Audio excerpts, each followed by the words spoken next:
В Якутске прошел единственный показ комедийного спектакля «Что творят мужчины». Главную роль в нем сыграл известный российский актер театра и кино Сергей Астахов. Спектакль переносит зрителя в 1920 год и приоткрывает завесу тайны над миром театра. В шутливой форме актеры повествуют о том, что происходит за кулисами и обычно скрыто от глаз зрителя.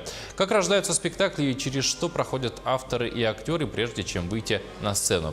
Как нам поведал сам актер Сергей Астахов, смешная история несет в себе и глубокий смысл. Без знания и любви к своему прошлому не может быть счастливого будущего. Зрителям я всегда говорю, пусть зритель ходит на любые спектакли, не только на мои, на фильмы, кино, читает все что угодно. Главное, чтобы зритель получил удовольствие, потому что все-таки он как бы тратит свое время, свои силы, свои деньги, приходит в надежде получить какие-то впечатления. Вот, я надеюсь, что мы за своего зрителя не разочаруем. Вот.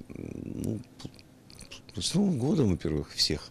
Вот. Ну и чтобы посмеяться, отдохнуть, и, может быть, о чем-то подумать. В общем, главное, чтобы всем понравилось.